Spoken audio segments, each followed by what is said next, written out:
Listen with your heart, not your mind.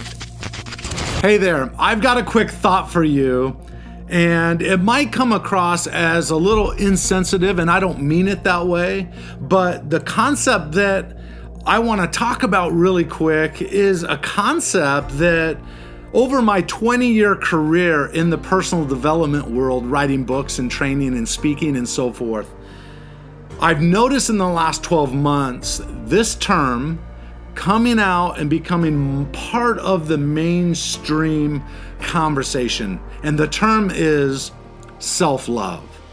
When I hear the term self-love, there's something in me that just doesn't feel right about that term. The same as when someone says, fake it till you make it. Something doesn't feel right with that. I'd rather you say, for example, act as if, rather than fake it till you make it, because you shouldn't be faking anything, right? Let's be real or let's not play.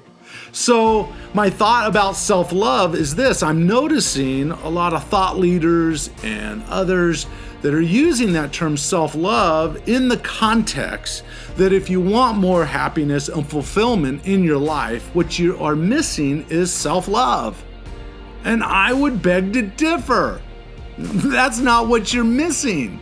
What you're missing is truly loving people, others, serving them, a spirit of generosity, right? That's where the real power is when we're looking for long-term happiness. You know, it says in the Bible, and I don't mean to get religious on you, but it's a classic book, and many of the principles in there have stood the test of time. But in the Bible, it says men and women will one day become lovers of themselves. And then you've got Time Magazine here, who came out just a couple years ago with the me generation, pointing out that the focus is on me. And do you know that depression is skyrocketing? There are more, issues with the psychological side of things that are just, it just breaks my heart. And I think we're really missing the truth of the message. And the truth is that when you lose your life in the service of others, then you will find it. Now, I understand both sides of that. If you've been abused, if you've had hard times, if you've put your focus on other people your whole life, and maybe bad things have happened as a result, my heart goes out to you. But here's what I would ask that you replace self-love with. Trade it for self-respect, self-kindness, self-compassion, right? Someone who has self-respect does not let someone take advantage of them. And I know there's going to be those one-off situations that it can be extreme. I'm not talking about the extreme. I want to make sure that we don't make self-love, the term, part of our normal dialogue. I think it's an illusion. Right? I remember Tony Robbins when I used to work with him. Tony Robbins would always say, it wasn't until the early 1980s that you ever heard the phrase, I came from a dysfunctional family.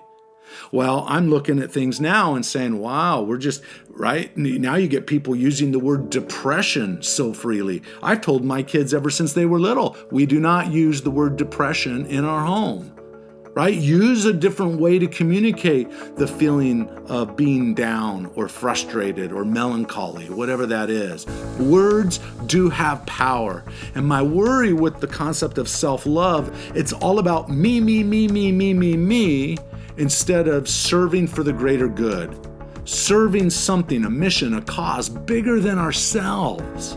Right? That's where the real power is. And I believe that happiness done in the right way with sincerity will bring more happiness if we focus on others with a spirit of wanting to serve and to lift in a positive way than just saying, no, I've got to take time out for me.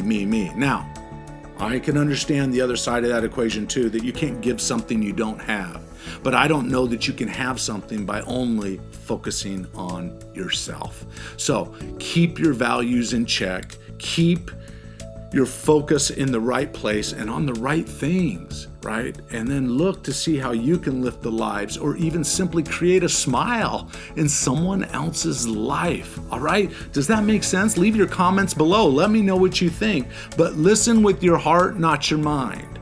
I believe that love is powerful and love is necessary for every human being to experience safe, good, wholesome love, right? I think everybody should have that. But be careful when it becomes all about you. I think that's a dangerous path. All right, I hope that helps. I hope it's a good reminder of some basic true principles. All right, now go out there and unleash your greatness within. And by the way, help someone else unleash their greatness within. Podcast listeners, thanks for listening. You've taken time out of your schedule, and I really appreciate it. Now do me a favor. If you like what you heard, star it. Thanks. Now go unleash your greatness within. GreatnessWithin.com